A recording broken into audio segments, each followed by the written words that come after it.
Bisa baca tasawuf Ar-Risalah Al-Qusyairiyah. Itu yang kita khatamkan Ramadan tahun lalu, khatam 1 bulan. Ar-Risalah Al-Qusyairiyah, dasar-dasar tasawuf Imam Al-Qusyairi. Masalah hati, membersihkan dari penyakit hati. Setelah hati bersih dari penyakit syirik, riya, sunnah, takbur, hasad, diisi dengan ridha, tawakal, qanaah, mencari qad aflaha man tazakka wa dzakara asma rabbih fa shalla. Qad aflaha man zakkaha wa qad khaba man dassaha. Ini semua sesuai dengan ketertarikan kita masing-masing. Oh, saya tertariknya masalah hadis tapi yang fikih. Hadis-hadis yang hukum-hukum aja Ustaz. Baca kitab Bulughul Maram min Adillatil Ahkam, ditulis Imam Al-Hafiz Ibnu Hajar Al-Asqalani. Tapi sebelum mengajar jangan baca Bulughul Maramnya saja. Sebelum mengajar baca dulu syarahnya di rumah yang ditulis oleh Imam Sun'ani, namanya Subulus Salam Syarah Bulughul Maram. Oh, saya mengajar ibu-ibu ini kalau tertarik masalah fikih, dia suka yang zikir-zikir aja Ustaz.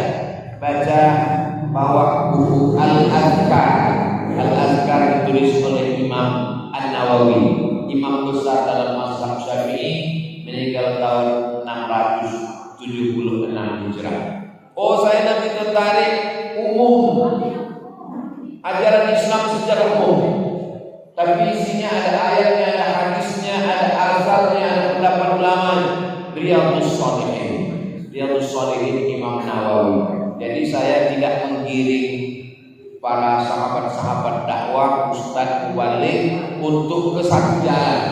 Mana jalan yang paling cocok dirasa terserah. Yang naik sepeda santai sampai, yang naik sepeda motor sampai, yang naik mobil sampai, yang naik pesawat sampai, yang naik helikopter sampai, yang naik kapal selam pun sampai. Yang tak sampai adalah yang diam mengomentari kendaraan orang. Itu tak sampai-sampai.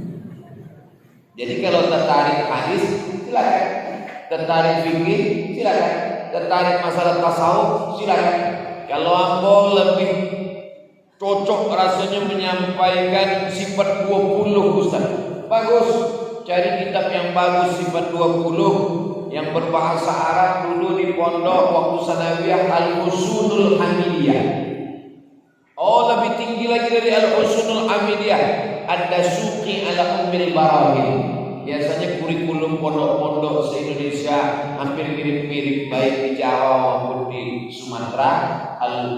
Ad-Dasuqi ala Ummil Barahin. Yang bahasa Indonesia Bu ya, ada disusun oleh Kiai Haji Idrus Ramli dari Sidoiri, yaitu Aqidah Ahlussunnah wal Jamaah 50 sifat.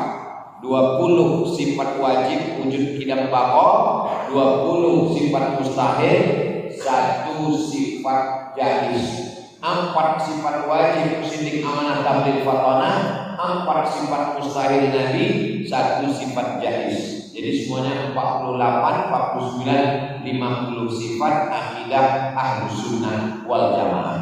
Ada mana yang tertarik menurut Ustaz, pilihlah. Tapi walaupun begitu, saya tetap ceramah umum pada momen-momen umum. Maulid Nabi, Isra Mi'raj, Nuzul Quran, Tahun Baru Hijrah, itu ceramah secara umum, tabligh akbar. Tapi pengajian buku kitab dengan pengajian yang bergizi, berkualitas, berdaging, jangan kita tinggalkan untuk mencerdaskan umat. Ini poin yang kedua. Poin pertama, jangan kita merasa cuma kita yang berdakwah. Poin yang kedua, pilihlah cara yang paling kita sukai, jalan yang paling menarik menurut kita untuk sampai kepada umat. Karena kalau kita melakukan sesuatu yang kita tak suka, terasa lama, kita terpaksa, kita stres. Kalau yang menyampaikan, yang berceramah itu stres, yang mendengar gilo. Tapi kalau kita menyampaikannya enjoy, nikmat, tak terasa waktu, insya Allah yang mendengarkan itu juga sampai ke hati ya. Yang dari mulut ke mulut juga sampai. Yang dari hati, insya Allah sampai ke hati. Itu dikatakan oleh guru-guru kita. Ini poin yang kedua. Poin yang ketiga, metode, wasilah, apa yang mau disampaikan. Saya selalu membawa tas. Di dalam tas itu ada alat laptop yang tidak terlalu mahal tapi bisa dipakai. Jadi kalau saya pergi, saya tengok dulu keadaannya. Diundang ke rumah sakit, di dalam ruangan, orangnya tidak perlu konsen, asik main handphone, maka saya tidak ceramah. Tapi sudah saya siapkan PowerPoint. Maka saya kebetulan ada nampak dindingnya putih. Mohon maaf Bapak Ibu, kita pasang dulu infocus. Jadi kita memang sudah ready, siap apa yang mau kita sampaikan. Ini saran. In dalam fokus. Karena susah kita untuk sampai di masjid isinya anak-anak muda. Bagaimana mereka supaya dia fokus? Maka mau tak mau, suka tak suka, kita pakai infocus. Jadi saya sebelum ceramah, besok diundang ceramah di sini. Malam ini, apakah menjelang subuh atau bangun tengah malam atau sebelum tidur, saya sempatkan menulis pakai PowerPoint agak 30 slide. Pertimbangan saya 30 slide, satu slide, satu page, satu halaman itu 2 menit. Berarti kalau 30 1 jam, sesuai dengan 600 ml 60 menit. Karena saya biasa tak keluar dari situ. Jadi kalau saya buat 30, tak terasa waktu berjalan.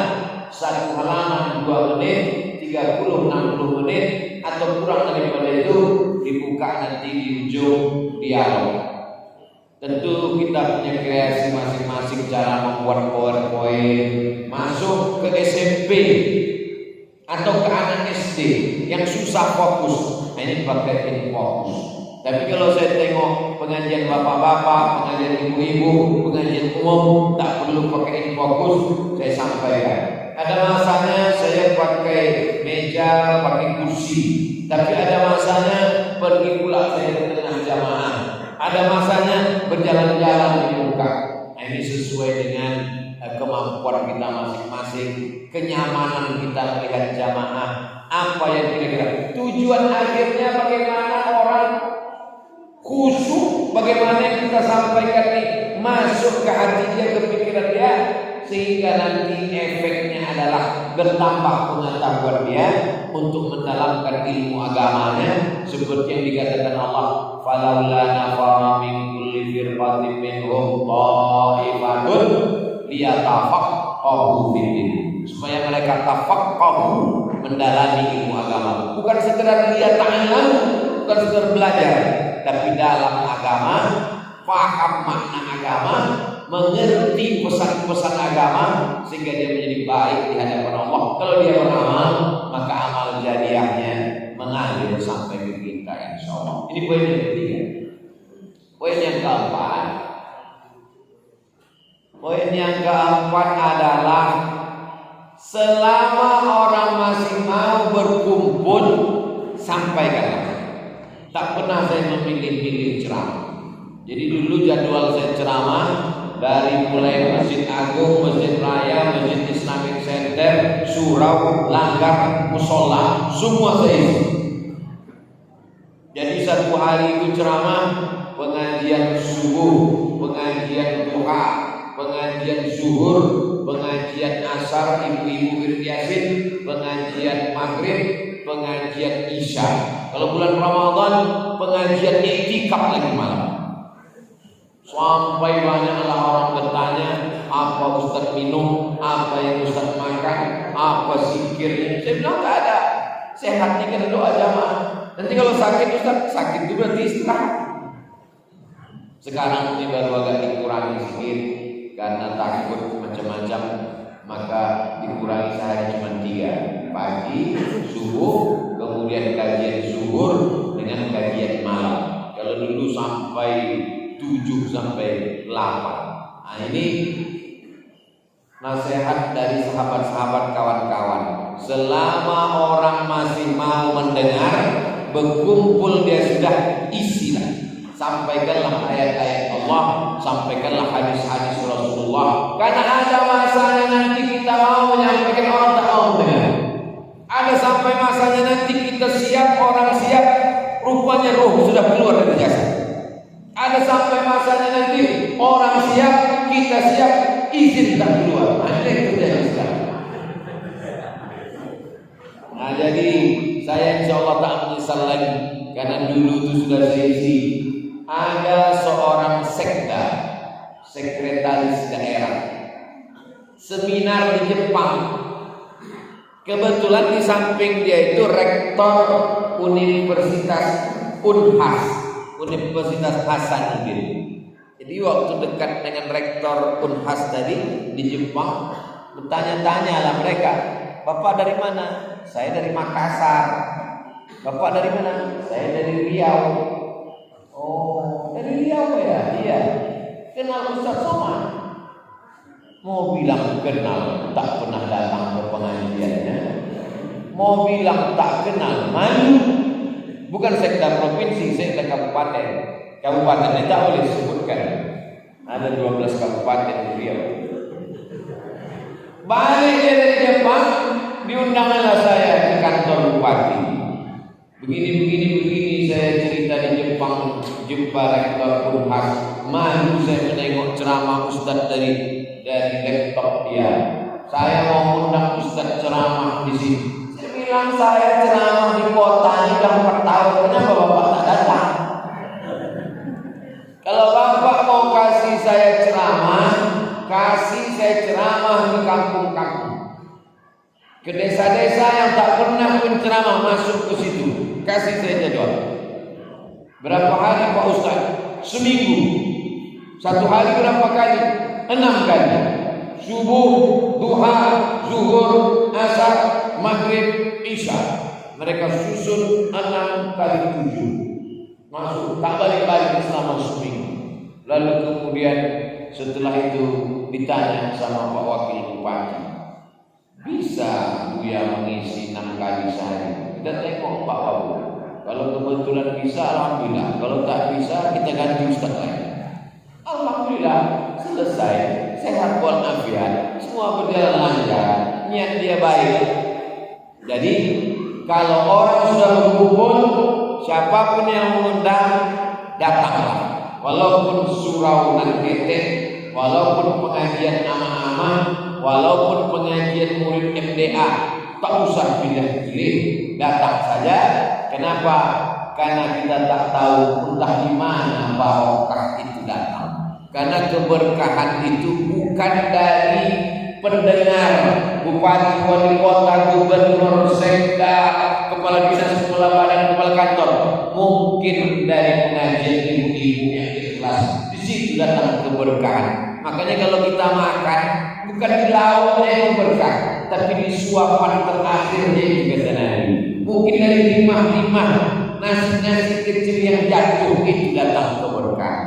Ini poin yang keempat. Poin yang kelima, ini agak sensitif sedikit. Jangan pakai bandrol.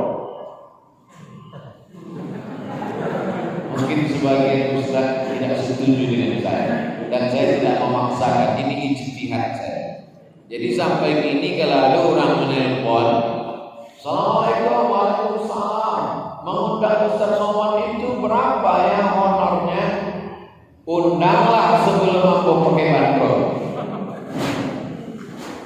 Benar tak setuju Pak? Jadi sampai kini yang berceramah dari Padang, dari Sabang sampai Papua, ambo datang, ambo serahkan bismillahirrahmanirrahim wa atasabtu billah la haula wala quwata illa billahil aliyil azim. Tiket pesawat terserahnya. Mau dibuatnya tiket ekonomi, mau dibuatnya tiket serahkan aja sama dia. Sebagian orang mengatakan risalah, Ustaz tidak menghormati ilmu, masa Ustaz hidup di belakang, masa Ustaz pakai ini, itu ijtihad aku. Bagi aku, orang sudah mau mendengarkan ceramah sudah alhamdulillah. Orang mau mendengarkan ayat Allah di zaman edan ini sudah alhamdulillah. Bahwa Ustaz tidak sependapat samamu, kullu mujtahid musib. Semua yang berijtihad benar. Ambo tidak salahkan ijtihad Ustaz, dan Ustaz pun jangan salahkan ijtihad ambo. Ambo kan tadi mengatakan ini kita sedang tukar pikiran. Yang ambo sebutkan ini adalah pengalaman hidup ambo. Ambo kalau ceramah dikasih orang amplopnya tak buku.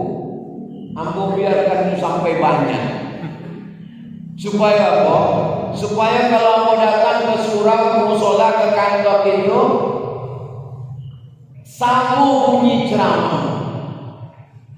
Karena kalau mau datang ke situ, ambo tahu isinya warah, beko suara mulai. Jadi coba ada ceramah lama-lama di surau sama di kantor bupati wali kota, samu bunyi salam. Itu metode itu ambo Islam. Indah dapat aku dari mana-mana supaya tak rusak. Ambo kau masih manusia. Saya ini masih manusia. Masih mako masih menengok duit. Maka ambo berusaha untuk menjaga itu. Ada juga ustaz yang menyambi di banyak ada ustaz. Apa itu ustaz ceramah masih ngambil amplop? Saya ceramah tidak pakai amplop. Rupanya ini memang tidak pakai amplop. Rupanya pakai transfer bank. Dan paling mengerti tentang diri awak adalah kita sendiri. Yang paling mengerti tentang diri kita adalah kita sendiri. Jadi bagaimana supaya hati yang tidak rusak? Itulah cara. Dan ambo gue untuk diri yang supaya apa? Supaya sama niat di awal waktu menyampaikan, supaya sama bunyinya, supaya sama tegasnya. Kalau enggak, nanti awak merusak diri ya. Sampai ke situ tegas, parah yo. Tapi itu, aduh lama makruh kan. Jadi yang merusak itu diri awak sendiri. Masalah orang senang tidak senang dengan ceramah kita itu bukan urusan. Banyak aku yang ceramah di satu tempat itu sudah jelas undangan. Wal-awwal ada itu. Undang aku sama tulis. Bini aku saya di sini dia pamnya pendek gitu.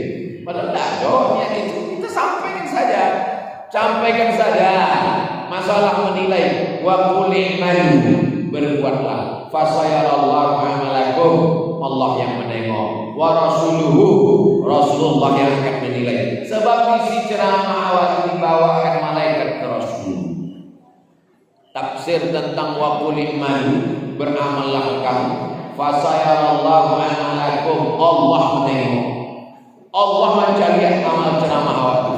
Wa rasuluhu, Rasulullah menengok.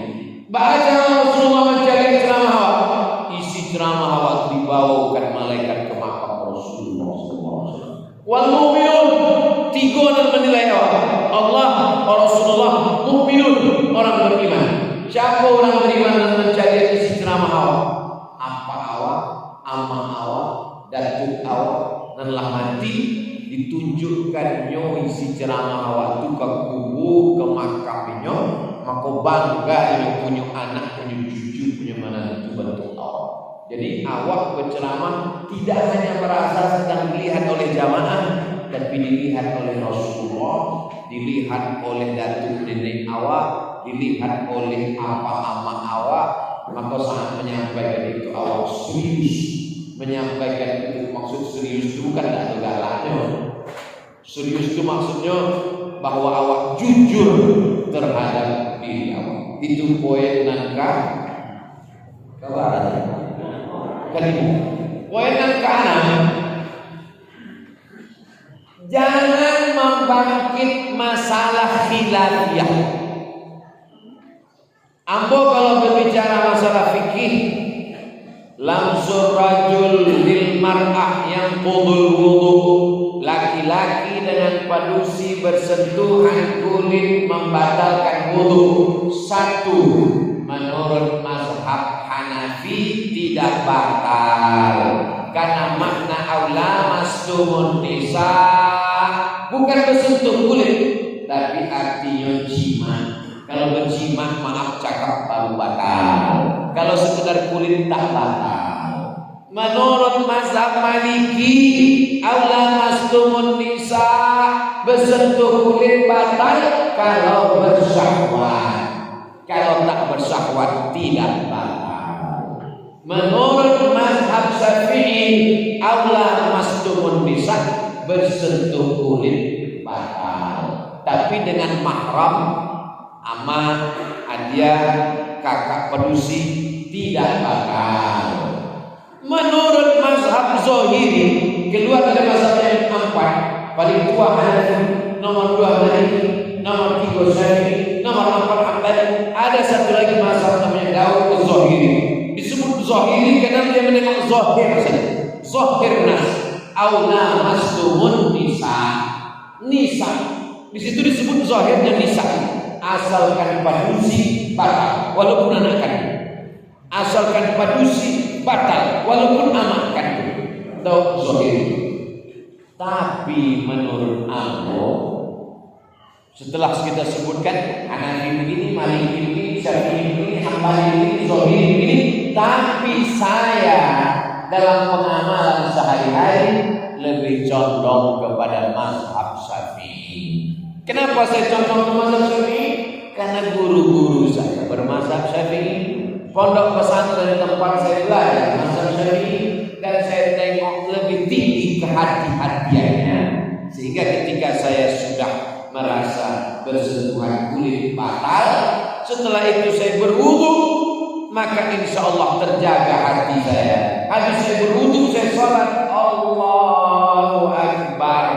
Setan datang berbisik, tadi engkau bersentuhan dengan perempuan, mungkin kau benaksu tak masalah karena aku sudah berwudu.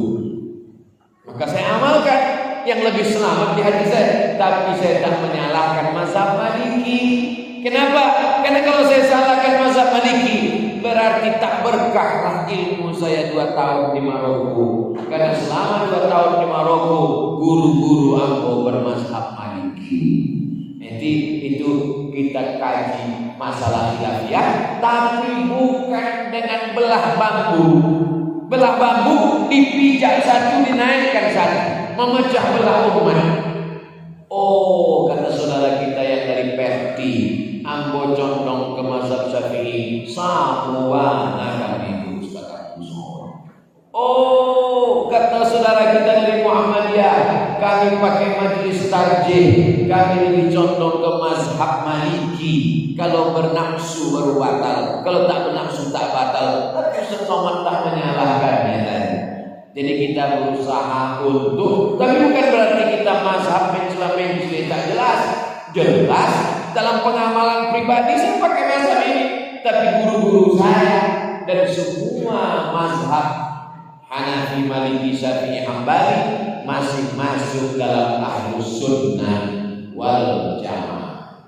Poin yang ketujuh, khatibun nasa ala qadri uqulihim.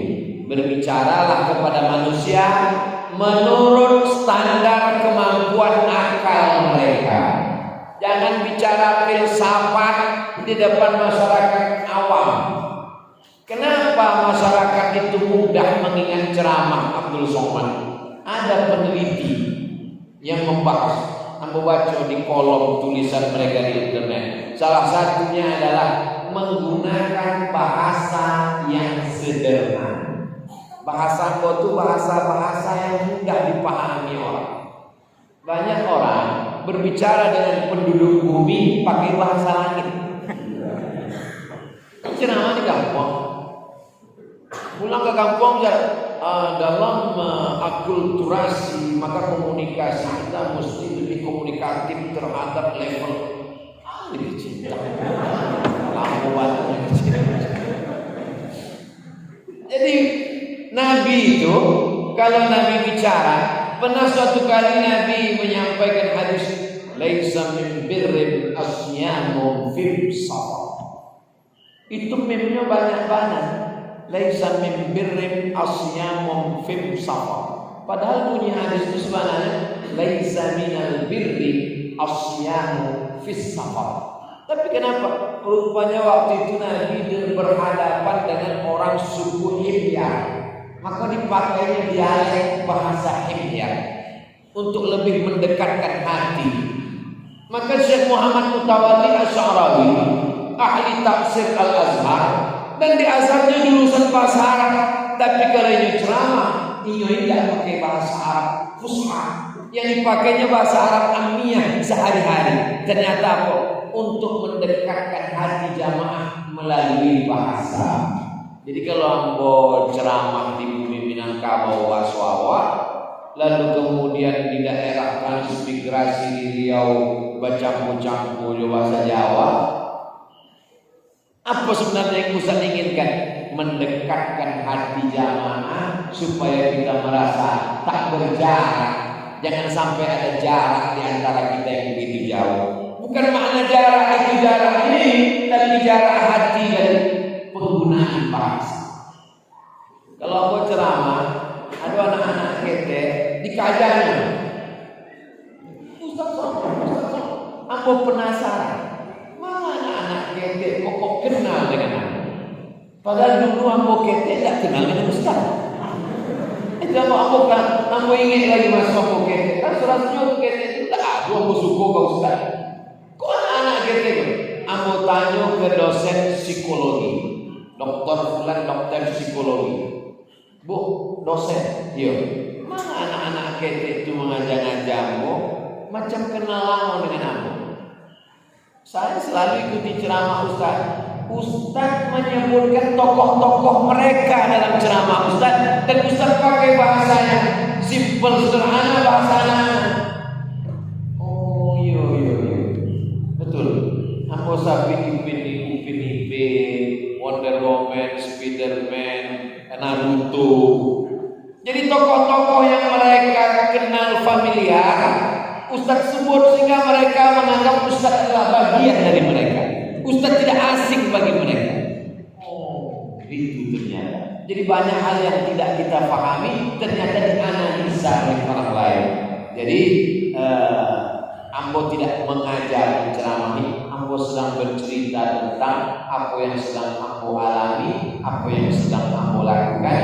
Itulah 7 poin. Tadi janji ambo 30 menit, ambo lah lewat 35 menit. Mudah-mudahan mungkin 5 menit itulah yang ikhlas sebagai pengantar dialog awal. 7 poin isi pengantar dialog Ustaz Abdul Somad bersama para dai mubalik Kabupaten Solo. Terima kasih. Aku kembalikan ke moderator. Wassalamualaikum warahmatullahi wabarakatuh. Terima kasih kita sampaikan kepada beliau Ustaz Abdul Somad yang telah menyampaikan pesan-pesan kepada kita para pegiat dakwah wali dan Solo. Selanjutnya kita buka sesi tanya jawab. Untuk sesi pertama sebanyak 3 orang pada para ustaz yang ingin menyampaikan sebenarnya. Sebutkan nama dan alamat di mana.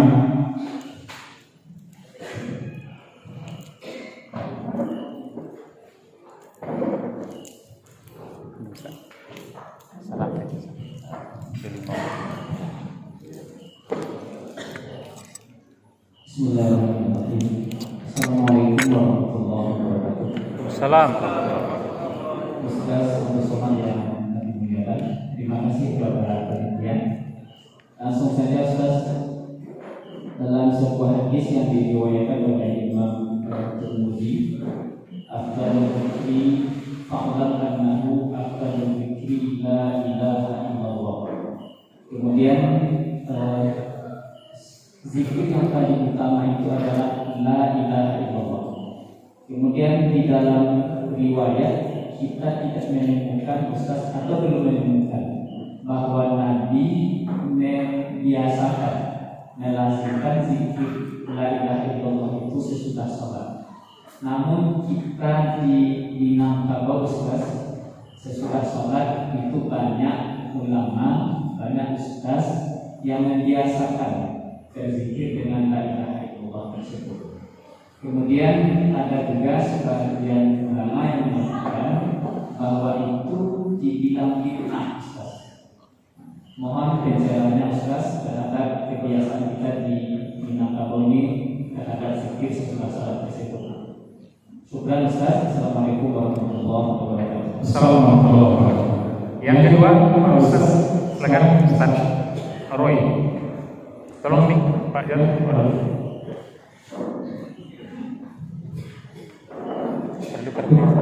Bismillahirrahmanirrahim. Assalamualaikum warahmatullahi wabarakatuh. Kehormatan untuk diri kita secara bersama dengan Pak Dedi Maksudnya yang telah menyediakan forum ini kita berdiskusi. Mungkin dari pemaparan beliau tadi guru kita bicara tentang pengalaman. Saya ini juga sementara tidak berdasarkan ketika tentang para pebalik. Karena di lapangan sering kita dihadapkan dengan poin yang ke-6 terjadi menarik, yaitu jangan kita terlalu dalam hal yang sifatnya ilmiah. Seperti itu. Cuman kadang di tengah masyarakat kita dibenturkan dengan itu, apalagi yang boleh kita katakan kita ini tidak dari orang yang paham betul dengan fikih dan segala macam. Tapi pertanyaan itu betul-betul tentang itu. Dan apa itu untuk arahkan kita kepada suatu pendapat dan segala macam. Nah, terus bagi kita yang tidak memiliki background syar'i seperti itu, kira-kira solusinya untuk berhadapan dengan itu bagaimana itu?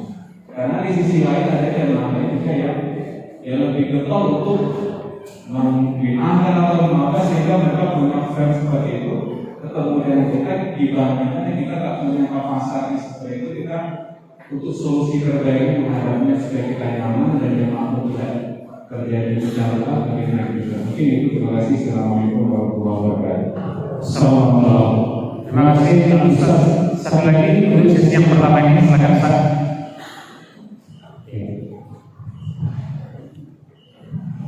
Bismillahirrahmanirrahim. Assalamualaikum warahmatullahi wabarakatuh. Beliau Ustaz yang sama-sama kita muliakan. Terima kasih atas waktunya. Saya bertanya kepada Ustaz.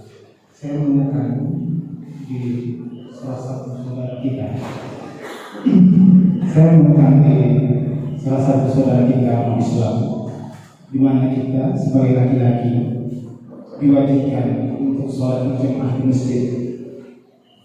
Nah, yang saya bertanya kepada Ustaz, ada di suatu kondisi di mana saudara kita ini ibunya bisa bilang jarang melaksanakan sholat dan adik-adiknya pun bisa dibilang juga jarang melaksanakan sholat. Nah, saudara kita ini karena dia laki-laki yang sudah anak dan beragam, dia dihadapkan kepada dua pilihan untuk mengajak saudaranya dan ibunya sholat berjamaah atau memilih sholat berjamaah di masjid. Nah, yang saya tanya kepada Ustaz, mana yang harus dilakukan? Sekian, terima kasih. Terima kasih Ustaz. Untuk sesi yang pertama 3 orang, nanti kita buka sesi yang kedua. Tapi ada satu yang ingin kita minta penjelasan yang kepada Ustaz tentang kebiasaan masyarakat Minangkabau. Saya menulis ini di dalam disertasi saya, penjelasan S3 saya tentang pegang gadai di Minangkabau ini terjadi masih di masyarakat Minangkabau. Mohon penjelasan Ustaz tentang masalah pegang gadai di Minangkabau. Pada Ustaz kita bersama. Afdhalul dzikri la ilaha illallah wa afdhalul du'a alhamdulillah. Begitu bunyi matan ngaji. Afdhalul dzikri la ilaha illallah wa afdhalul du'a alhamdulillah. Lalu orang mau mulai zikir ditambahnya afdhalul dzikri fa'lam. Kata fa'lam itu dari ayat Quran fa'lam annahu la ilaha illallah. Untuk dibedakan mana lafaz hadis, mana lafaz Quran. Lafaz hadis afdalul dzikri la ilaha illallah wa afdalul du'a alhamdulillah. Yang lafaz Quran fa'lam annahu la ilaha illallah. Lalu dikombinasikannya memberitahu jemaah afdalul dzikri fa'lam annahu la ilaha illallah. Kombinasi antara hadis dan ayat. Kalau tidak dibuat Nabi bid'ah. Pendek saja definisi bid'ah. Kalau tidak dibuat Nabi bid'ah. Kalau bid'ah dhalalah, kalau dhalalah fitnah. Memasukkan umat Islam ke neraka tak perlu 10 jari, 9 jari. Kalau tidak dibuat Nabi bid'ah, kalau bid'ah dhalalah, kalau dhalalah fitnah. Maulid Nabi, Isra Mi'raj, nuzul Quran, tahlil la ilaha illallah setelah sholat, membaca Fatihah setelah sholat. Kalau itu diceramahkan pertama kali di kampung, orang kampung marah dan mengamuk. Pertama kali mendengar nyuberang, ngamuk. Tapi di dalam hati waktu pulang, iya juga. Indah dibuat Nabi. Pertama dia mendengar marah, yang kedua dia mendengar iya juga. Lama-lama mimpi karena tidak kuat pegangan. Maka asal dari permasalahan ini adalah tidak memahami makna bid'ah. Padahal kalau dibaca adalah buku 37 masalah populer tentang masalah bid'ah. Tak butuh kaji 30 masalah populer. 37 itu Anggo tulis buku itu waktu umur Anggo 37. Kini lah hampir belum hampir 7 tahun yang lalu buku tulis. Beribu eksemplar sudah tersebar di Indonesia. Maka definisi bid'ah menurut Imam Syafi'i, menurut Imam Ibnu Hajar Al-Asqalani, menurut Imam An-Nawawi, 3 imam paling besar yang aku kutip bahwa definisi bid'ah itu adalah kalau tidak ada dalam Quran, tidak ada dalam hadis, tidak ada dalam khabar asar ijtihad ulama, barulah dia bid'ah. Selama masih ada dalilnya menurut Quran, menurut hadis, menurut asar, menurut khabar, maka dia tidak bid'ah. Tahlil sesudah sholat. Assalamualaikum warahmatullahi wabarakatuh. Assalamualaikum warahmatullahi wabarakatuh. Afdalul dzikri ma'lam annahu la ilaha illallah. Kalimat afdalul dzikri fa'lam cukup bid'ah karena tak pernah diucapkan Nabi macam itu.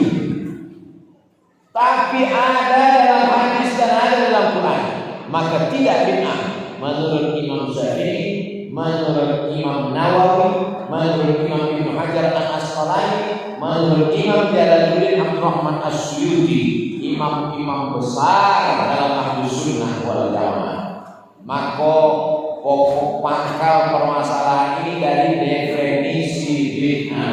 Bid'ah menurut Ahlus Sunnah wal Jamaah adalah tidak ada dalam Quran, tidak ada dalam hadis, tidak ada dalam asar, tidak ada dalam khabar, tak ada dalam ijtihad ulama, maka bid'ah. Jadi kalau aku selesai sholat, lalu aku bertahlil, afdalul dzikri ma'lam annahu la ilaha illallah, la ilaha illallah. Ada tak itu dalam Quran? Ada. Mana dalam Quran? Alladzina yadhkuruna Allaha qiyaman wa qu'udan wa 'ala junubihim. qu'udan, berzikir dalam keadaan duduk. Ada tak dalam hadis? Ada. Afdalul dzikri la ilaha illallah. Hadis tak ada membatasi dan tak ada melarang. Kecuali ada hadis melarang, mengkhususkan secara khusus. Siapa yang mengucapkan la ilaha illallah sesudah sholat, maka neraka jahanamlah baginya. Kalau tidak dibuat Nabi bid'ah. Kaidah yang 5 ini bisa memasukkan sahabat Nabi ke dalam api neraka. Kalau tidak dibuat Nabi bid'ah. Kaidah ini bisa memasukkan sahabat Nabi ke dalam neraka. Sekarang kita terapkan.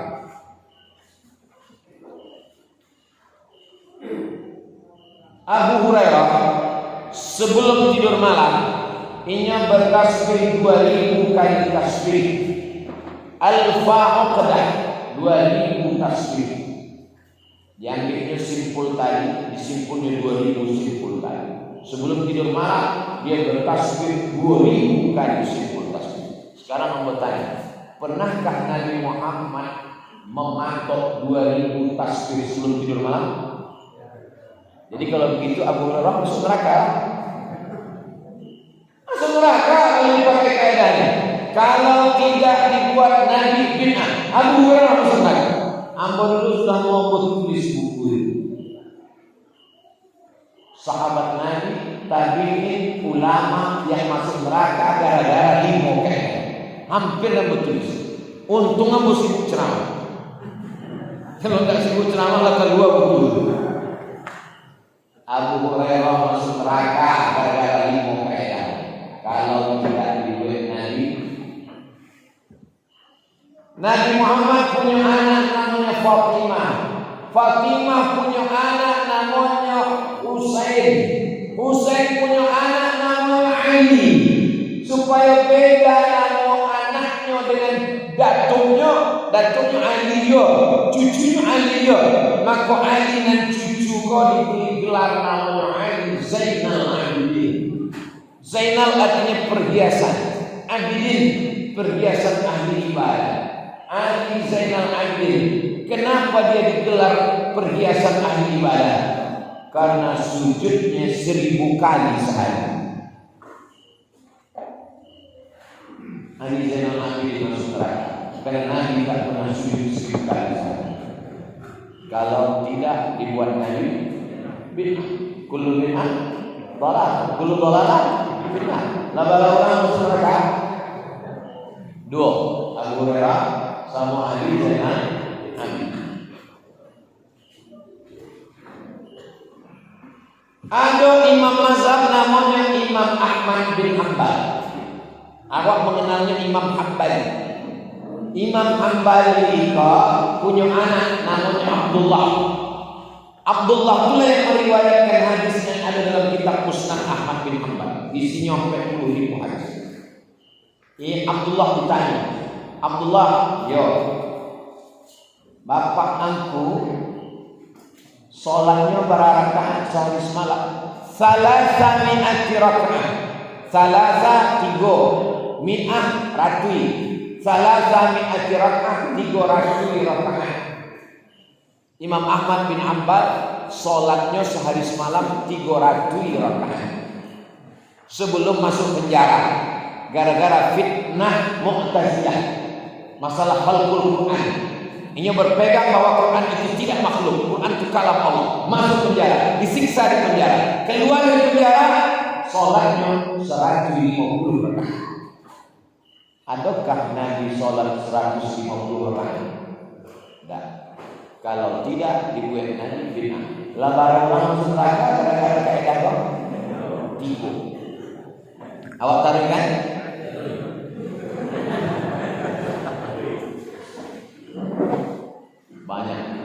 Banyak buka dalam buku 37 masalah populer. Ada imam namanya Imam Ibnu Taimiyah. Satu orang Salafi, Ibnu Taimiyah itu imam. Ibnu Taimiyah. Ibnu Taimiyah sesudah selesai sholat subuh, inya duduk di masjid menunggu terbit matahari, matanya mencaliak ke langit membaca Al-Fatihah. Bismillahirrahmanirrahim. Alhamdulillahirabbil alamin. Arrahmanirrahim. Maliki yaumiddin. Iyyaka na'budu wa iyyaka nasta'in. Shiratal mustaqim. Shiratal ladzina an'amta 'alaihim ghairil maghdubi 'alaihim waladdallin. Sampai terbit matahari. Pernahkah Nabi membaca Al-Fatihah dari sholat subuh sampai terbit matahari? Enggak. Imam Salafi itu pun masuk neraka. Lah warah masuk neraka gara-gara kaidah kok. Sampai Imam Syafi'i meninggal tahun 204 Hijriah. Imam Syafi'i meninggal tahun 204 Hijriah.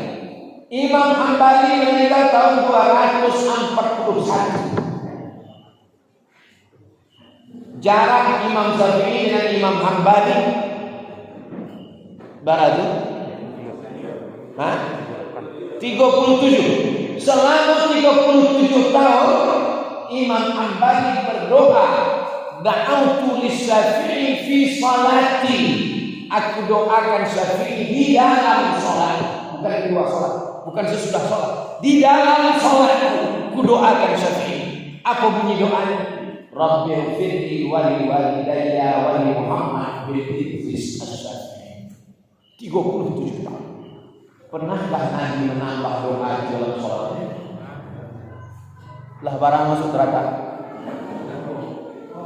Beko keluar buku Al-Somad. Ulama-ulama sahabat Nabi dan tabi'in yang masuk neraka gara-gara kaidah 5 jari. Kalau kita diberi Nabi, kurang di pesantren 7 tahun, sesudah itu S1 sampai tahun, S2 2 tahun, S3 20 tahun di Makkah mengkaji kitab-kitab, barulah berbicara dengan. Ini 3 kali pengajian tapi kaidah di pokok satu masuk neraka. Isi surga itu cuma Ibnu sama bini. Bini pun masuk surga jadi takut ini. Payah. 2. Jangan terlalu dalam masalah khilafiyah. Ini cara Ustaz waktu ditanya jamaah tak dapat menjawab. Buya, Ba'a sebenarnya membaca Fatihah kau bagi makmum. Buya kau batang menyambung, tidak perlu baca Fatihah bagi makmum. Buya kau menyambung batang, wajib baca Fatihah. Jadi yang tidak ingin, tidak usah terlalu dalam masalah. Asal sembahyang saya tahu. Mesti dalam masalah khilafiyah. Masalah khilafiyah mesti dalam. Tapi kami tidak punya basic muzakarah. Kuncinya di muzakarah. Kami alumni Al-Azhar muzakarah di Pekanbaru. Adik-adik aku yang di Kairo tidak masuk kami jauh di bawah kamu. Tapi kalau muzakarah kamu mendalam. Tidak bodoh awak datang muzakarah. Kamu kalau datang muzakarah kamu mendalam. Karena adik-adik amboko baca kitabnya ini 10, ini 2 balik, ini 5 balik. Kamu tinggal cari bahan saja. Kalau awak baca surah belum tentu paham. Tapi kalau awak muzakarah bersama-sama, zakara yuzakiru muzakara. Muzakarah itu 2 orang. Kalau surah muzakarah yang 10, kadang-kadang lupa. Tapi kalau muzakarah, maka usahakan paling tidak sebulan sekali muzakarah. Pembahasannya putih tabu. Putih tabu itu tak putih. Kalau mencincang sampai ke landasan, putih. Makmum membaca Fatihah itu apa dalilnya? La salata liman lam yaqra bi Fatihatil kitab. Makmum tidak perlu membaca Fatihah itu apa dalilnya? Al-imam junnatun. Imam pernah menjawab qiraatul imam qiraatul makmum. Paparkan dalil setiap mazhab, masuk ke munaqashah pembahasan, masuk ke tarjih menurut ulama itu. Siapa boleh kuat dalilnya? Menurutnya di Azhar itu pun tak sama tarjihnya. Nah Ambo tahun 1 titik 1 asal tak pakai semester, pakai titik 1, titik 2, titik 3. Tahun 1 tapi ambo buku. Laki-laki manusia bersentuh tarjihnya tidak batal. Tidak batal. Masuk tahun 2, laki-laki manusia bersentuh tarjihnya batal. Ambo bawa ke buku kok kanan. Bang, bago.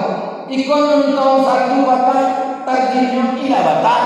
Nang kedua tuh batal, tarjihnya. Kitab Wa'angan tahun 1 kok yang menulisnya Syekh Abdul Fattah.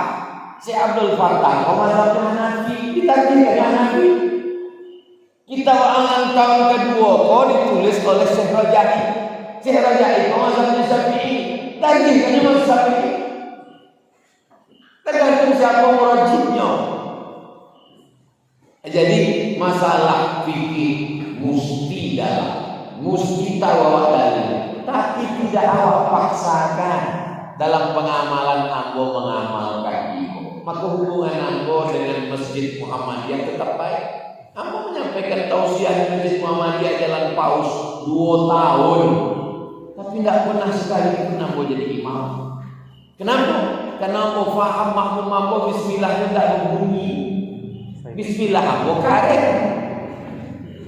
Ceramah ambo di Masjid Akramun Nas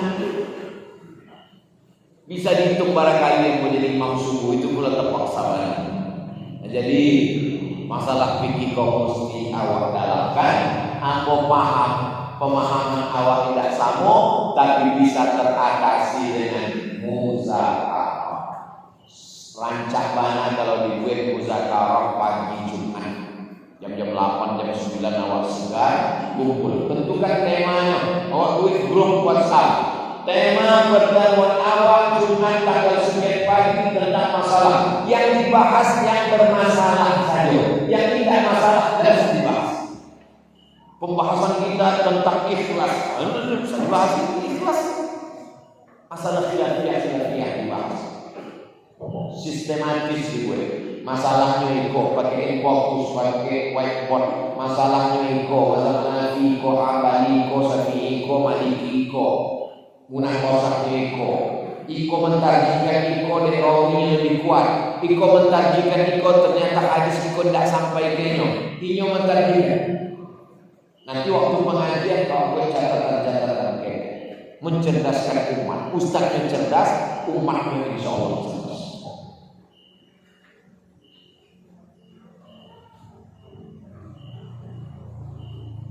Wajib sholat berjamaah ke masjid. Hukum sholat berjamaah ke masjid iku mazhab. Mazhab Hambali fardhu ain. Itu maka di Makkah kalau awak sedang membeli ceret kuning dihalau dek sakol PP. Haji.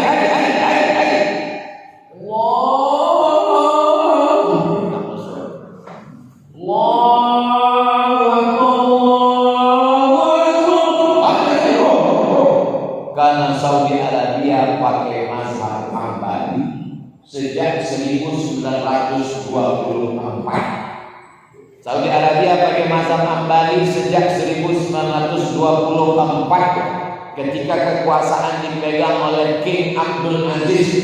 Meninggal King Abdul Aziz digantikan oleh anaknya. Sampailah sekarang anaknya Salman bin Abdul Aziz. Meninggal Nabi Salman baru jatuh ke cucu, yaitu Muhammad bin Salman bin Abdul Aziz. Sebelum 1924 itu apa mazhab di Makkah itu? Syafi'i. Imam Masjidil Haram, imam mazhab paling besar, meninggal tahun 1916. Namanya Syekh Ahmad Khatib Al-Minqabari dari Bukit ini. Syekh Ahmad Khatib bin Abdul Latif Al-Minqabari, Al-Jali Al-Minqabari. Tertulis itu, bukan ucapan orang. Mazhab Syafi'i. 1924 terjadi revolusi, tumbang rezim, berganti Jadi rezim bisa mengganti mazhab sesuai dengan mazhab apa rezim. Maka naiklah mazhab Hambali. Mazhab Hambali berpendapat sholat berjamaah fardu ain. Mazhab Maliki berpendapat sholat berjamaah sunnah muakkad. Mazhab Syafi'i berpendapat sholat berjamaah fardu kifayah. Itulah maka orang kampung awak tak rame banyak masalah. Jadi nyoba pegang fardu kifayah. Allahu Akbar. Bangga masih fardu kifayah. Lagu masih itu sama anaknya. Jadi tentang sholat berjamaah 3 masalah. Sampai ke 3-3-nya. Untuk konteks zaman sekarang kita lebih condong ke fardu sunnah muakkad. Karena kalau kita katakan fardu ain, kalau tidak dilaksanakan berarti haram. Maka yang pertengahan sunnah muakkad untuk lebih menekankan supaya ke masjid. Kalau kita sampaikan fardu kifayah, tinggal muazzin itu imam zil. Pertanyaan yang keangkat,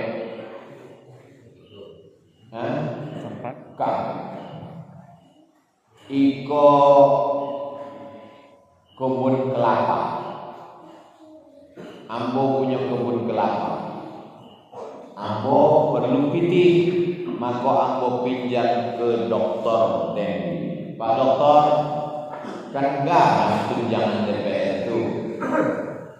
Pinjam ambo pitis 10 juta. Yo. Tapi ambo tak percaya yo Ustaz. Eko kalau Ustaz lari ke pakan baa, iko ada kebun kelapa. Maka kini kebun kelapa ambo dipegang oleh Ustaz Dendi. Pitis belum ambo bayar. Sementara pitis ambo bayar, maka surat kebun kelapa di tangan Ustaz. Pertanyaan, selama utang 10 juta belum ambo bayar, buah kelapa siapa yang memilikinya? Kalau diambil Ustaz Dendi, maka Ustaz Dendi makan riba. Kullu qardin jarra naf'an fahuwa riba.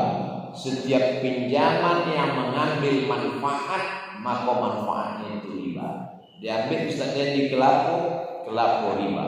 Tak diambilnya kelapa tua, minum air kelapa muda, minum riba. Menjadi darah daging. Jadi kalau gitu, hasil kelapanya itu zakat, ya untuk apa? Itu kan punya apa? Lalu surat ini pegang untuk apa? Jaminan supaya kau tidak lari. Kalau kelapanya diambil, Pak Dendi, Ustaz Dendi, birolah kau bisa membayar. Habis sama tanah kau diambil lama-lama. Yang kaya makin kaya, yang miskin makin. Mana ajaran Islam? Imam Hanafi kepanasan, angin, cahaya matahari terik. Lalu kemudian Imam Hanafi di mukanya ada pokok kayu rindang. Ditanya oleh orang, Imam Hanafi, yo, mana tidak bernaung di bawah pokok kayu kok? Apa jawab Imam Hanafi? Orang yang punya pokok kayu kok, manjak piti kamu. Kalau mau bernaung di bawah pokok kayu kok riba.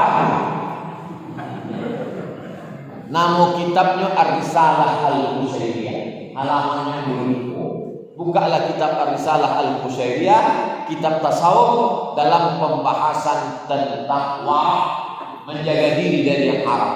Bernaung di bawah pokok kayu, jangan mau makan buahnya, jangan mengambil hasilnya.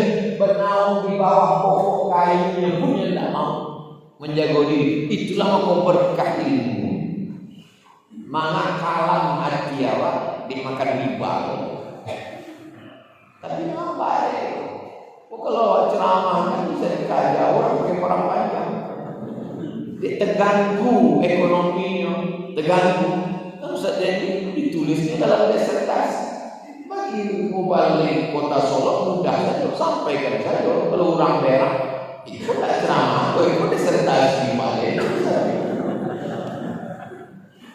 Kullu qardin, setiap pinjaman jarra naf'an, Anda mengambil manfaat di situ, baik manfaat materi atau non materi, bahwa riba, makanya riba.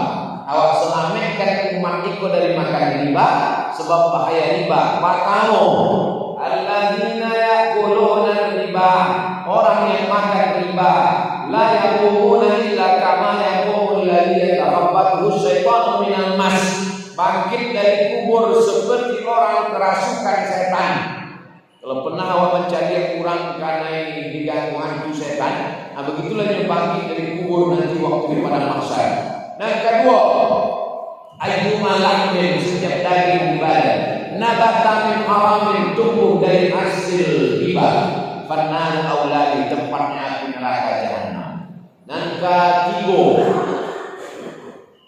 rajulun as'as akbar, ada seorang laki-laki yang rambutnya kusut berdebu, diangkatnya tangannya ke langit berdoa minta kepada Allah, doanya tak dikabulkan.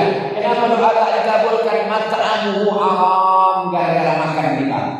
Masyrabuhu haram, gara-gara minum riba. Malbasuhu haram, gara-gara pakaian riba. Wa ghudhiya bil haram, disebabkan makan riba.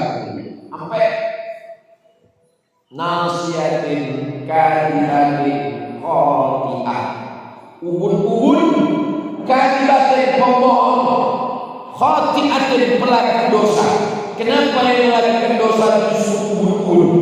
Karena ternyata darah dari tangkai jantung menyembur naik ke ubun-ubun.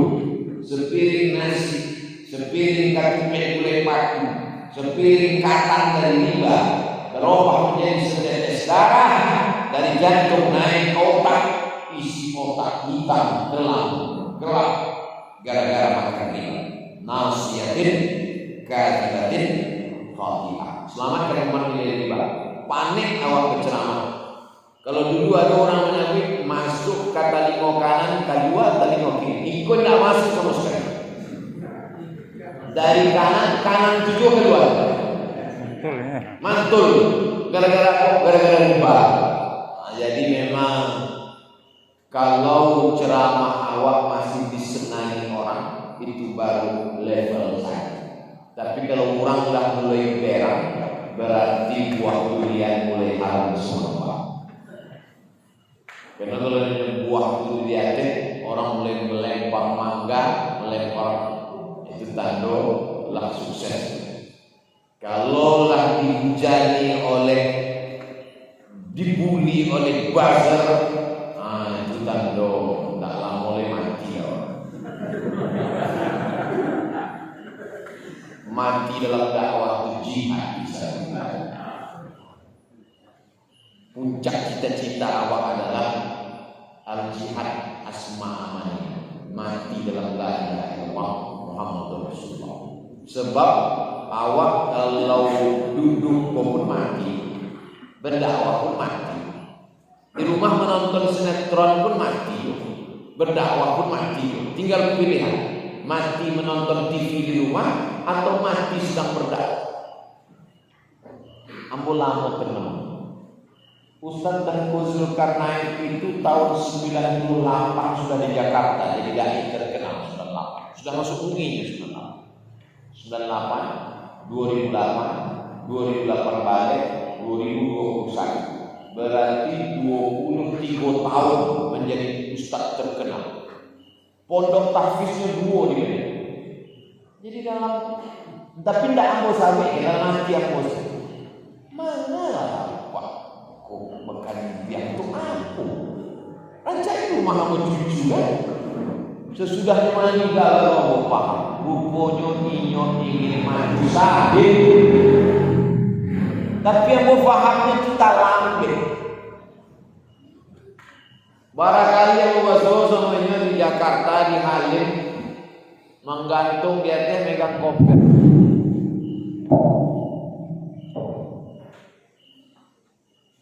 Ustaz yang lah 23 tahun malah melintang, menenteng koper, memegang, tidak dijemput pakai mobil VVIP dan tidak pakai ruang VIP. Sesudah meninggal orang bapak, rupanya yang mati sakit dan dapat ini. Meninggalnya sedang keliling, bukan sedang nonton TV di depan menggendong, sedang berkeliling berdakwah, sakit masuk rumah sakit mati, tersenyum dalam keadaan tersenyum. Ceramah bulan lalu ke Medan, ada adiknya ingin basuh. Ustaz, adik Tengku Zulkarnain ingin basuh. Oh iya, adik kandungnya iya. Waktu di ruang ICU itu, dokter menyebut inyolah koma, tidak sadar apa. Kecil adik. Kami dangakanlah suara nan Ustaz kirim, ada mau kirim bacaan doa Bismillahirrahmanirrahim, Bismillahirrahmanirrahim, Bismillahirrahmanirrahim. Kami dangakan kata limonyo waktu sedang koma.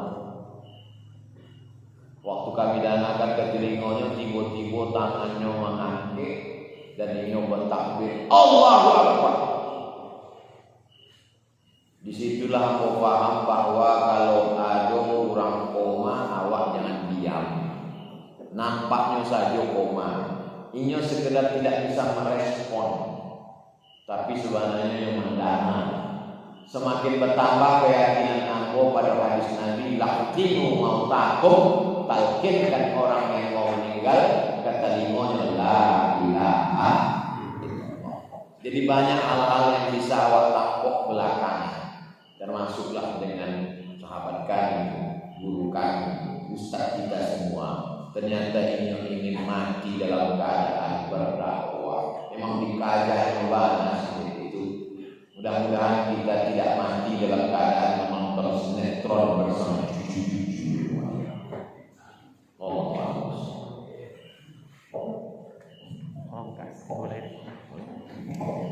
Terima kasih Ustaz. Untuk sesi yang kedua, 3 orang sedikit banyak yang bertanya ini.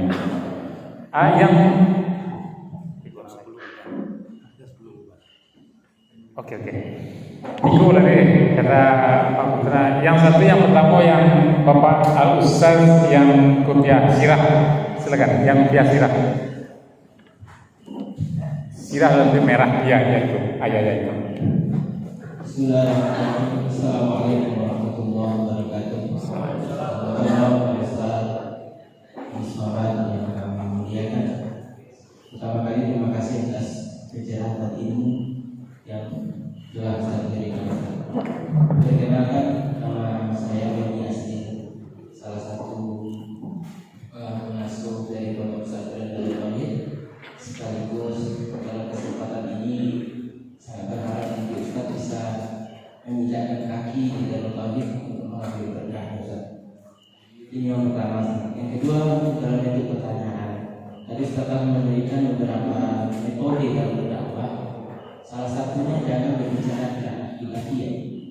Pertanyaannya, apa itu khilafiyah? Yang pertama, apa itu khilafiyah? Terkadang perbedaan antara satu ulama dan satu ulama dianggap khilafiyah. Makanya apa itu makna khilafiyah yang sebenarnya? Terkadang orang mengatakan kalau itu 8 itu khilafiyah.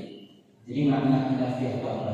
Yang pertama. Yang kedua, sehubungan dengan hakikat Ahlus Sunnah wal Jamaah. Tentu semuanya kita hari ini mengaku Ahlus Sunnah wal Jamaah. Terkadang dengan pakaian kita mengaku saya Ahlus Sunnah. Kadang-kadang dengan postur badan mengaku juga Ahlus Sunnah. Jadi Ahlus Sunnah yang sesungguhnya Asy'ariyah itu, apakah ada ciri-ciri dan tanda-tanda Tidak. Terima kasih. Assalamualaikum warahmatullahi wabarakatuh. Assalamualaikum warahmatullahi wabarakatuh. Yang kedua tadi langsung jawab dulu. Tiga lagi. Silakan saya tunggu di belakang dulu yang tadi yang pertama ya, yang Ustaz Abdul Rahman. Hafizul Abdul Rahman. Saya.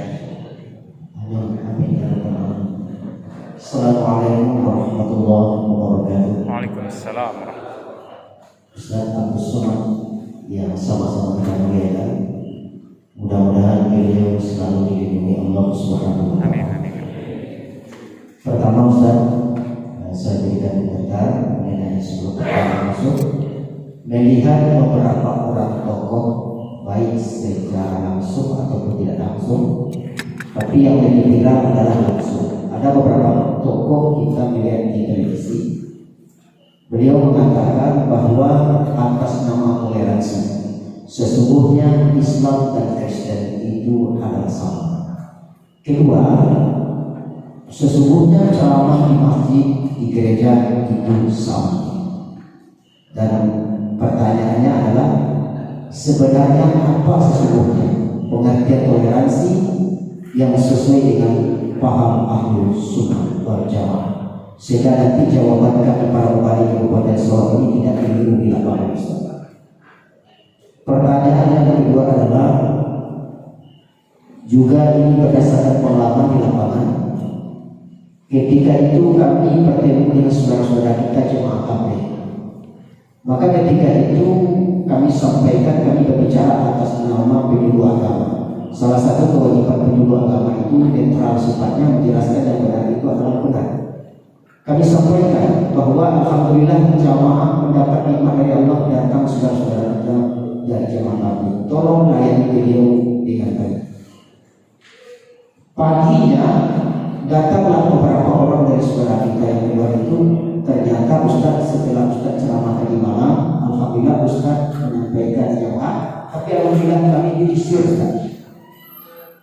Kami diusir oleh masyarakat itu. Pertanyaannya adalah Ustaz, bagaimana metode dakwah yang baik dalam rangka menghadapi masyarakat yang masih anti dengan jamaah tabligh ini?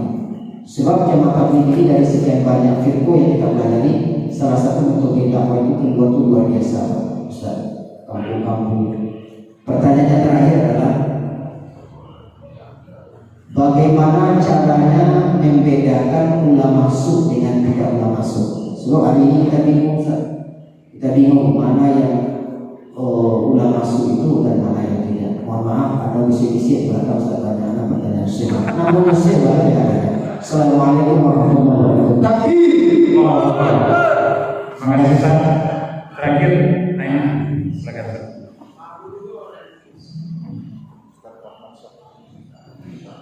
Ustaz dulu ke guru saya. Bismillahirrahmanirrahim. Assalamualaikum warahmatullahi wabarakatuh. Assalamualaikum. Saya selamat melihat guru kita bersama. Langsung saja Ustaz, saya tidak bertanya, cuma saya meminta kesediaan Ustaz. Saya juga di samping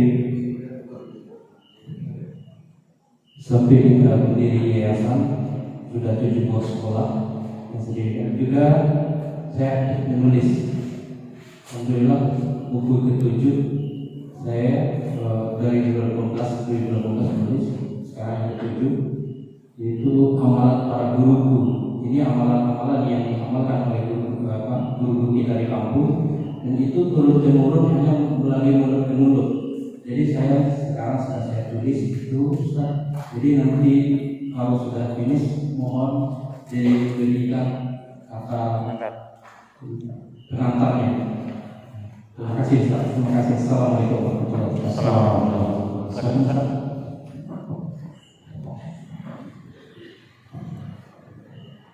Ambo akan ke Solo, kemudian Ustadz Dendi akan ke Pekanbaru, lalu kami basuo di Kelok 9. Ambo akan ke Solo, beliau akan ke Pekanbaru, basuo di Kelok 9. Maka bahasa Arabnya khilaf. Ambo akan ke situ, akan ke situ. Orang Arab menyebut itu khilaf, berbeda arah. Tapi dalam bahasa Indonesia khilaf itu, mohon maaf ya, saya khilaf. Bukan khilaf itu yang dimaksud. Khilaf itu artinya berbeda pendapat. Tapi ulama untuk perbedaan pendapat dalam masalah fikih lebih banyak menggunakan istilah ikhtilaf. Maka dalam hadis disebut ikhtilafu ummati rahmatun. Ada menyebut ini hadis tapi sanadnya hilang. Kata Imam Al-Hafiz Jalaluddin Abdul Rahman As-Suyuti, kalau begitu bukan hadis, karena syarat hadis mesti ada sanad. Maka jangan katakan ikhtilafu ummati rahmatun, tapi istilah itu populer di kalangan ahli fikih. Ikhtilaf, maka digunakanlah istilah ikhtalafal ulama fi hadhil qadhiyah. Ulama berbeda pendapat dalam masalah ini, tapi perbedaan itu masih dalam tataran koridor antara bukan hak dan batil, bukan antara hak dan batil, itu antara benar dan sangat benar. Lalu yang paling benar siapa? Wallahu a'lam bishawab. Al-hakim idza ijtahada fa asaba. Seorang ulama yang sudah sampai pada level mujtahid, kalau dia berijtihad dan ijtihadnya betul, falahu ajrani, dapat 2 pahala. Pertama pahala ijtihadnya, kedua pahala hasil ijtihad. Al-hakim idza ijtahada fa akhta'a. Kalau dia berijtihad ternyata tersilap, dia tersalah dalam ijtihadnya, falahu ajrun wahid, tetap dapat 1 pahala. Tapi yang sudah belum sampai pada level mujtahid, paling tinggi mujtahid, di bawah mujtahid muttabi, di bawah muttabi muqallid. Muqallid orang yang bertaklid, muttabi ikut tahu dalil, mujtahid bisa mengeluarkan hukum dari Al-Quran Sunnah dengan kaedah-kaedahnya. Maka ulama selevel Ibnu Katsir, menurut ulama Ibnu Katsir itu sudah sampai level mujtahid, tapi di ujung namanya tetap disebut Abul Fida Ismail Ibnu Katsir Asy-Syafi'i, tetap diikut mazhab Syafi'i. Imam Ibnu Hajar Al-Asqalani level mujtahid, tapi di ujung namanya tetap Al-Hafiz Ibnu Hajar Al-Asqalani Asy-Syafi'i, tetap mengikut Imam mazhab Syafi'i.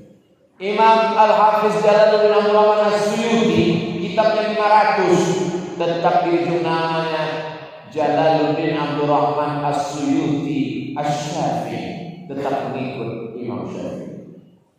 Ikhtilaf adalah ulama yang berijtihad menurut Quran, menurut Sunnah, menurut khabar, menurut asar, menurut dalil yang sampai dia, pengetahuan bahasa Arabnya, nahwunya, sorofnya, balaghahnya, bayannya, mantiknya, ma'aninya.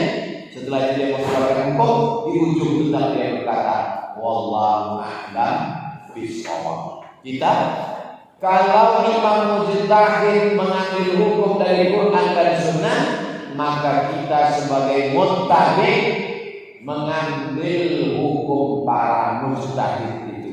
Saya condongnya ke Hanafi, saya condongnya ke Syafi'i, saya condongnya ke Maliki, saya condongnya ke Hambali, dan kita ikhtilaf berbeda dalam pengambilan itu, dan kita serahkan kepada Allah Subhanahu wa ta'ala.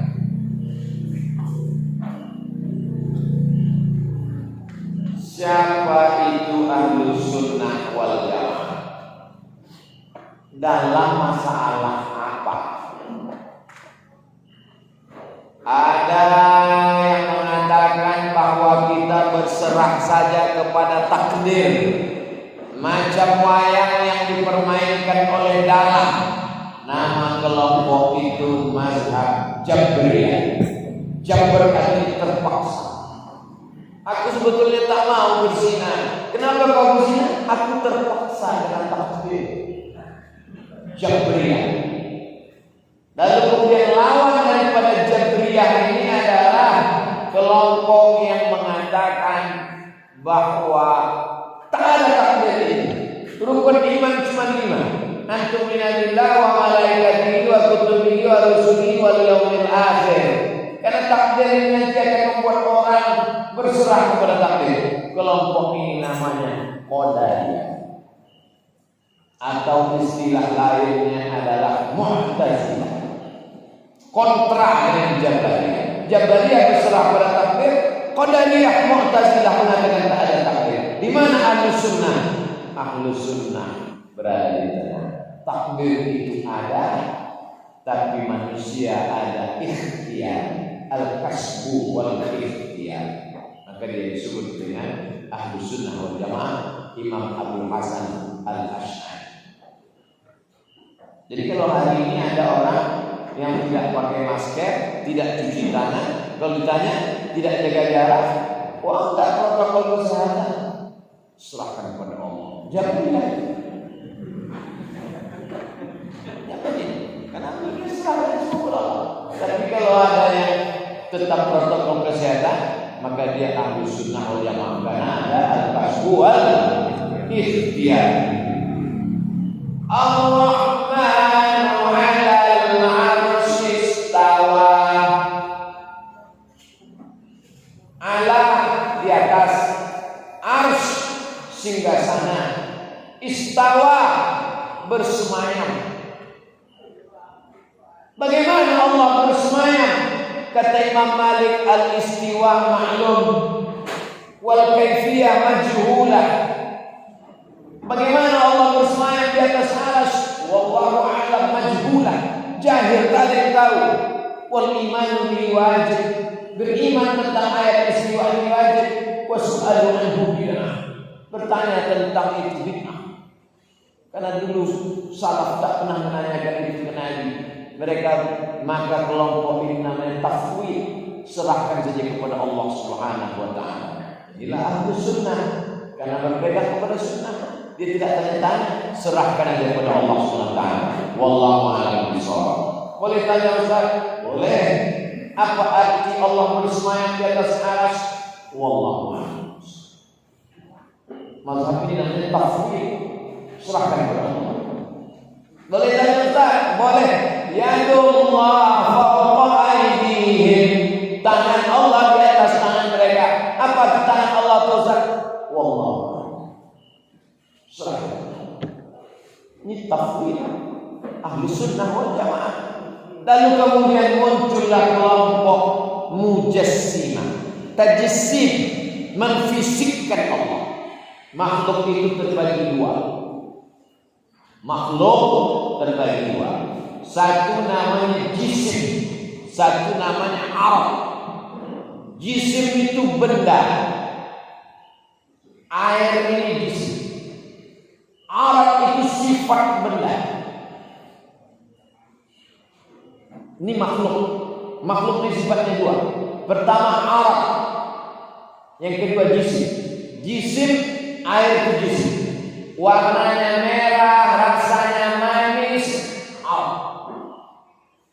Allah tidak jisim, tidak arab. Laisa kamitslihi. Jadi kalau ada orang mengatakan Allah berada di atas arsy, ini arsy, berada di atas arsy, berarti dia menjisimkan Allah. Maka kelompok itu disebut dengan mujassimah, jisim, benda. Karena benda itu berada di atas, ada di atas, ada di bawah. Kalau Allah di atas arsy, sebelum arsy ada Allah di mana? Ngawang-ngawang itu hantu. Kalau sebelumnya dia tak bertempat, lalu setelah ada arsy dia bertempat, berarti dia berubah. Yang berubah itu bahaya, hawadis, bukan qadim. Allah tak berubah. Abdul Somad tadi di sana, sekarang dia di sini di atas kursi, berarti Abdul Somad bahari. Abdul Somad jisim, jisim Arab, makhluk. Sedangkan Allah mukhalafatuhu lil hawadis. Maka kalau begitu makna alal arsy itu bukan makna jisim, tapi yang dimaksud adalah Allah berkuasa. Bapak Bupati duduk di atas singgasana kabupaten selama 2 periode. Apakah maksud duduk di atas singgasana itu duduk saja di atas kursi dan duduk? Kan tidak. Makna ungkapan bagi yang mau pakai takwil.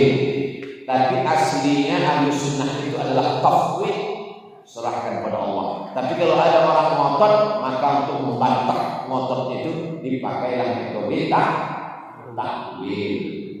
Apakah kalangan salaf mentakwil? Ya, kullu syai'in halikun illa wajhah. Segala sesuatu ini hancur kecuali wajahnya. Apa kata Imam Bukhari? Arti wajah illa mulkahu. Tengok dalam Sahih Bukhari. Kullu syai'in halikun illa wajhah. Segala sesuatu hancur kecuali wajahnya. Bukan wajah Allah. Ditakwilkan oleh Imam Bukhari illa mulkah. Wajah ditakwilkan dengan mulkah. Jadi takwil itu pun juga adalah metode salaf. Karena Imam Bukhari salaf itu ya 300 tahun pertama. Wailul qurun qarni tsumma alladziina yalunahu tsumma alladziina yalunahu. Sebaik-baik abad-abadku seabad sesudah itu, seabad sesudah itu. Itu maksudnya salaf. Imam Bukhari salaf. Karena Imam Bukhari meninggal tahun 256 dan Imam Bukhari mentakwil. Kalangan salaf yang mentakwil udah saya tulis di 37 masalah populer. Imam Malik mentakwil tentang Allah turun seperti yang malam. Jadi turun ke bawah, jadi turun ke bawah, bukan Allah. Yang naik atas dan turun itu makhluk Allah SWT. Maka kata Imam Malik yang turun ke bawah rahmat. Imam Malik mentakwil. Jadi kalau ada orang mengatakan siapa yang mentakwil masuk neraka, Imam Malik masuk neraka, Imam Bukhari masuk neraka. Bukan cuma Abdul Somad saja yang masuk neraka.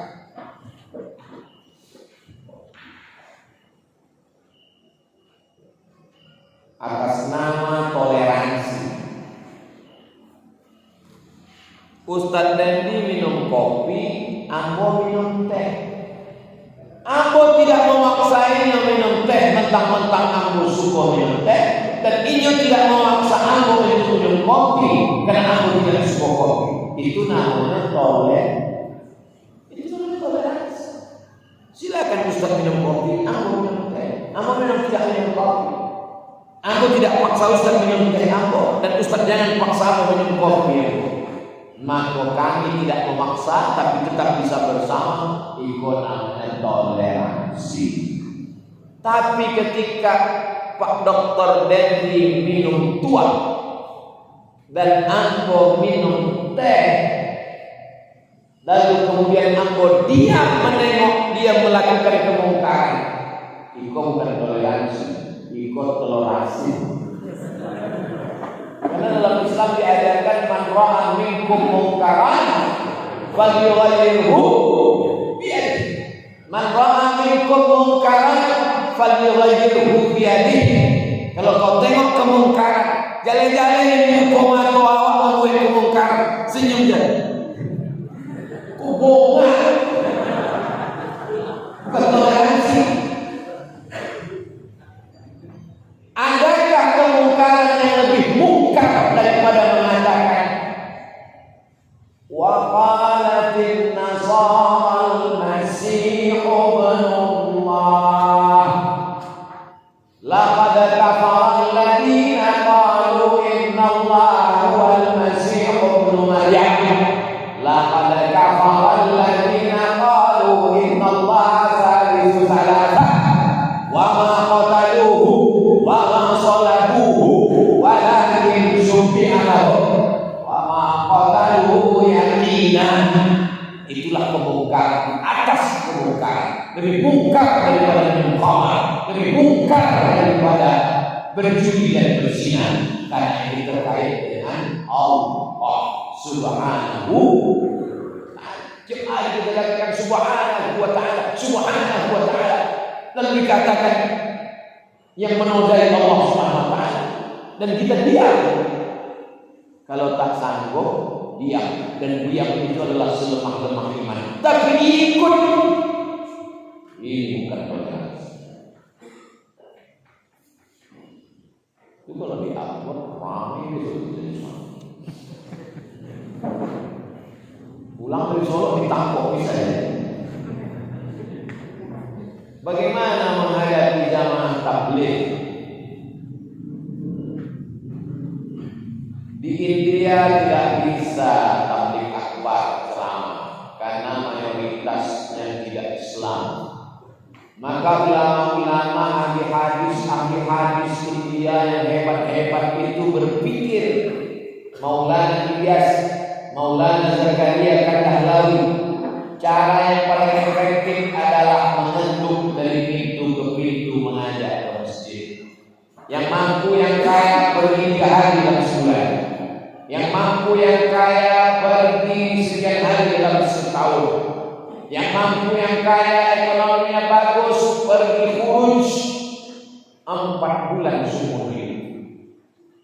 Dicari pemimpinnya amir dalam musafir, mengamalkan hadis Nabi. Kalau kamu 3 orang musafir, falyu'amiru ahadahu. Hendaklah salah seorang kamu falyu'amirahum ahadahu. Angkat seorang menjadi amir. Kami pergi khuruj bertiga, angkat satu menjadi amir. Anggotanya mesti ditengok. Ada belanja yang ditinggalkan untuk istri, siap untuk melakukan perjalanan jauh, maka pun mereka menentuk pintu ke pintu, ayo ke masjid. Setelah jamaah datang berkumpul di masjid, barulah diundang Abdul Somad ceramah. Semua mengatakan yang datang ke masjid itu jamaah Abdul Somad. Bukan. Yang datang ke masjid itu adalah jamaah perjuangan dari orang yang sabar menentuk dari pintu ke pintu. Itu mesti kita sampaikan ke jamaah. Saya bolak-balik menyampaikan jamaah bahwa jamaah tabligh bukan aliran sesat. Kalau kalian ngejek karena jenggotnya, Nabi berjenggot. Kalau kalian ngejek karena sorbannya, Nabi bersorban. Kalau kalian ngejek karena jubahnya, Nabi berjubah. Kalau tak sanggup bersorban, berjubah dan berjenggot, paling tidak jangan ngejek. Kalau tak sanggup mengajak orang mengetuk pintu ke pintu ke masjid, paling tidak jangan ngejek. Alhamdulillah, jamaah bisa menerima itu. Kami pengurus masjid Ustaz, datang mereka mau iktikaf ke masjid kami. Kalau kami terima, nanti sebagian jamaah di masjid tidak mau menerima. Win-win solution, jalan tengah, buat perjanjian. Boleh iktikaf, tapi kalian jangan menginapnya di dalam karena karpet iuran masjid takut diurbasi tumpah nasi gulai di luar. Kalau selama di sini 3 malam, jangan gantung sempak. Ibu-ibu takut mimpi buruk balik dari masjid. Kalau dilarang sama sekali, padahal yang siap untuk terjun ujung tombak ke pedalaman, ke kampung, ke pulau-pulau terasing tanpa honor, dia yang siap. Maka jalan tengahnya adalah buat perjanjian. Itu sudah saya sampaikan ke banyak surau langgar, masjid, musola, pondok pesantren, supaya kita tidak memusuhi saudara-saudara kita yang juga sama-sama berdakwah di jalan Allah. 9. Bagaimana kriteria ulama su? Buka Ihya Ulumuddin, pembahasan Al-Ghazali tentang ulama su. Tapi ungkapan yang paling simpel singkat, ungkapan Imam Syafi'i, Muhammad bin Idris Asy-Syafi'i. Imam Syafi'i, bagaimana nanti kalau kami bingung mencari menetapkan mana ulama su? Kata Imam Syafi'i, kemana tertuju anak panah, itulah Islam. Kemana banyak anak panah tertuju ke situ, ikutlah itu. Sekarang ini yang kita hadapi ini liberal, sekuler, komunis, mujassimah, khawarij, macam-macam. Lalu kemudian kemana banyak anak panah mereka ini tertuju? Berkoalisi mereka yang berbeda ini untuk satu. Mana yang paling banyak pembencinya? Ikutlah itu. Sekuler benci, komunis PKI benci, liberal benci, Khawarij benci, Mujassimah benci, Syiah pun benci. Naik kulit. Kemana banyak anak panah tertuju? Abad itu naik. Ya tengok. Siapa itu? Saya sampai banyak anak panah tertuju di sini. Selamat. Pertanyaan ke-10. Nanti kalau bukunya siap, saya tuliskan kata pengantar Abu Somad. Kalau gara-gara tanda tangan saya ada di situ orang jadi percaya dengan buku Ustaz, saya buat.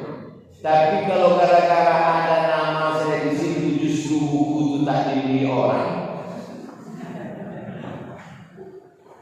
Gara-gara ada nama Abu Somad di situ buku itu jadi tak dibaca orang.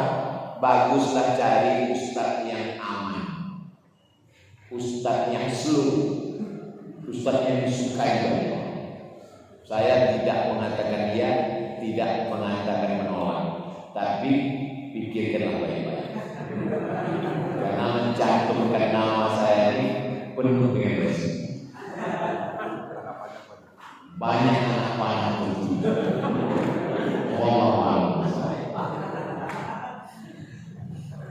Alhamdulillah, terima kasih Ustaz atas jawaban-jawaban dari beberapa pertanyaan-pertanyaan para ustaz yang dilontarkan tadi.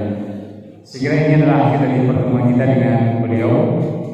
Lalu insya Allah kalau memungkinkan, waktu memungkinkan lagi, kita akan melaksanakan kegiatan pada buku ya Ustaz, pada buku beliau yang besok beliau melakukan pada buku di Tanah Datar di Batu Sangka dan Indonesia jam 4 sore. Jadi kalau bisa ini juga kita laksanakan di Solo. Jadi tentu beberapa bulan ke depan. Mudah-mudahan pandemi COVID ini bisa cepat berakhir sehingga kita tidak terhalang meningkatkan kegiatan. Bapak-bapak dan ibu-ibu, para ustaz yang saya muliakan, Ustaz Abu Somad, inilah akhir dari pertemuan kita. Dan sepertinya ustaz-ustaz yang lain itu ingin berfoto bersama dengan Ustaz. Begitu Ustaz ya? Karena satu kebanggaan juga bagi kawan-kawan para muballigh bisa viral habis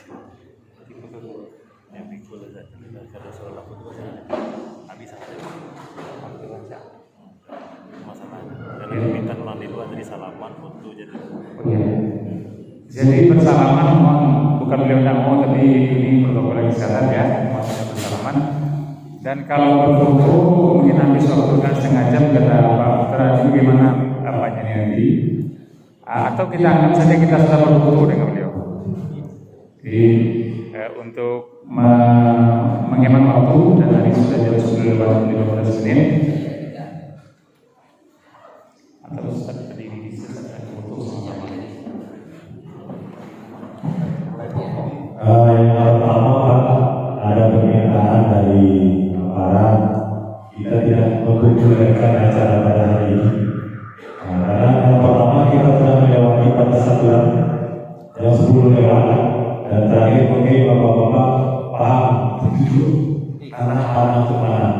Jadi mohon maaf, kecuali tadi jam 10 kita mohon maaf karena ini kita mohon izin. Assalamualaikum